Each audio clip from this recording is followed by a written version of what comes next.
बिस्मिल्लाहिर्रहमानिर्रहीम। अस्सलामु अलैकुम रहमतुल्लाहि व बरकातहू।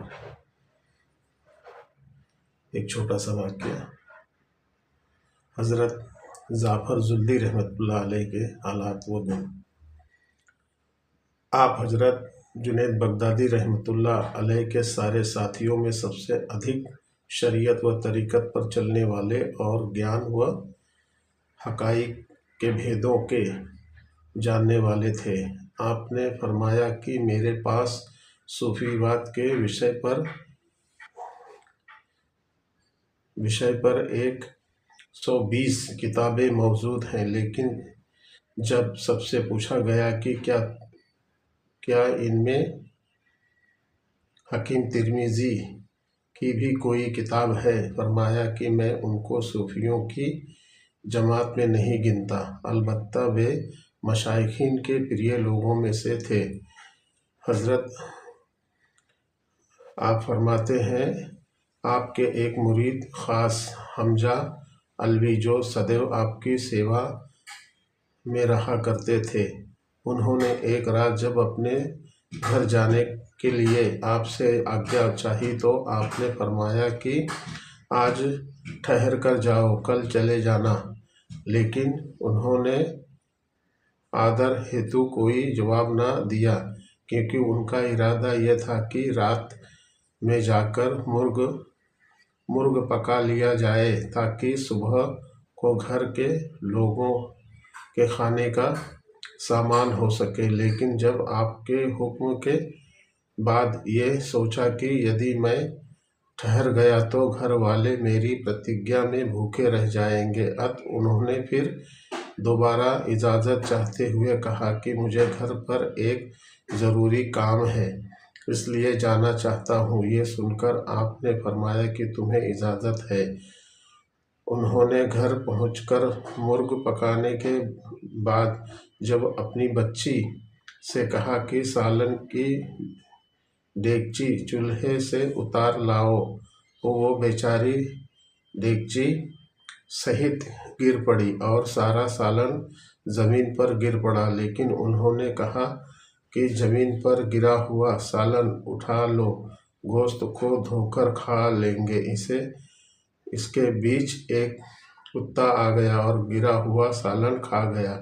यह देखकर बड़ा गहरा धक्का लगा और ये सोचकर कि सालन से तो हाथ धो ही चुके हैं, अब मुर्शिद की सोहबत से क्यों महरूम रहे, आपके पास पहुँच गए। और जब वहाँ पहुँचे तो शेख ने फरमाया कि ऐ जाफ़र, जो व्यक्ति एक गोश्त के टुकड़े के लिए शेख को दुख पहुँचाता है, अल्लाह उसका गोश्त कुत्तों को खिला देता है।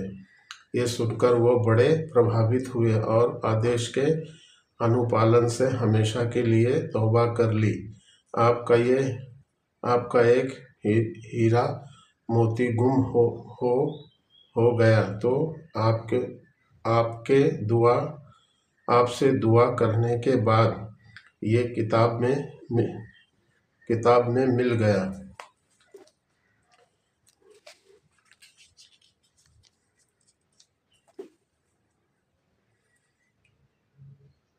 आपके इरशादात। एक बार आपने हुजूर अकरम सल्लल्लाहु ताला अलैहि वसल्लम को सपने में देखकर पूछा कि सूफ़ीवाद क्या है। हुजूर सल्लल्लाहु ताला अलैहि वसल्लम ने फरमाया कि सूफ़ीवाद उस हालात को कहते हैं जिसमें गुण रूप से पालन क्रिया का इजहार होने लगता है और भक्ति फना हो जाती है। फरमाया कि षष्ठ फुकरा का एक ऐसा स्थान जिसके द्वारा महान दर्जे हासिल होने लगते हैं, और जो दुर्वेश षष्ठी से अवगत नहीं होता वो दर्जे में कभी तरक्की हासिल नहीं कर सकता। फरमाया कि यदि तुम किसी दुर्वेश को अधिक खाने वाला पाओ तो समझ लो कि वो कमियों से खाली नहीं है, या तो अपनी पिछली ज़िंदगी में ज़्यादा खाने वाला रहा है या फिर उसके बाद इस हालत का शिकार हुआ है, इसके कारण रास्ते से हट गया है। फरमाया कि दीन दुनिया के समस्त हित केवल एक क्षण के लिए सब्र से हासिल हो जाते हैं। फरमाया कि तवक्कुल की परिभाषा ये है कि चाहे कोई वस्तु मौजूद हो या ना हो, दोनों हालातों में समानता रहनी चाहिए, बल्कि यदि ना हो तो खुश हो जाना चाहिए और यदि हो तो दुखी रहना चाहिए। फरमाया कि आपने अपने नफ्स को कमतर समझते हुए मुसलमानों का सम्मान करना ही बहादुरी है। फरमाया कि ईमान को ख़तरनाक चीज़ों से बचना अक्लमंदी की दलील है। फरमाया कि नफ्स के लिए संघर्ष करना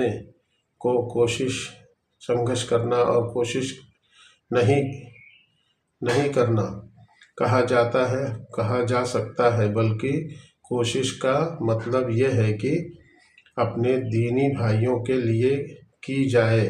फरमाया कि यदि हक वालों की प्राप्ति चाहते हो तो साहसी बन जाओ, इसलिए कि साहसी बने बिना मुजाहिद के दर्जे हासिल नहीं हो सकते।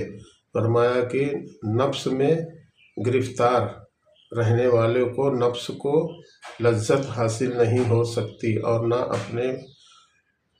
अपने हालों की लज्जत से लाभ उठा सकते हैं। इसी वजह से हकीकत वालों ने उन कामों को छोड़ दिया। फरमाया कि जो व्यक्ति नफ्स की मार्फत के लिए कोशिश नहीं करता, उसकी सेवा स्वीकार नहीं होती। फरमाया कि नेक रूहें हर हाल में सच्चाई के साथ मांग करती रहती हैं और जिसकी रूह पूरी तरह मार्फत बन जाती है, वही दिलों के भेदों व हालात का जानने वाला बन जाता है और उसकी रूह पूरी तरह मुशाहिदा बन जाती है। इसे ईश्वरीय ज्ञान हासिल होने लगता है। देहांत: आपका मज़ार शिर्री शक्ति रहमतुल्लाह अलैह और हज़रत जुनैद बगदादी रहमतुल्लाह अलैह के निकट शोनीज के कब्रिस्तान में है। इन्ना लिल्लाहि व इन्ना इलैहि राजिऊन। अस्सलामु अलैकुम व रहमतुल्लाहि व बरकातुहू। जुनैद बगदादी रहमतुल्लाह अलैह के समकालीन हैं, साथी हैं उनके। बुजुर्गों की नसीहतों में काफ़ी कुछ राज छुपा हुआ होता है। इस वजह से हम छोटे छोटे हालात जो हैं बुजुर्गों के औलिया अल्लाहों के बताते हैं, ताकि हमको उनसे कुछ नसीहत मिले। चलिए, अस्सलामु अलैकुम व रहमतुल्लाहि व बरकातुहू।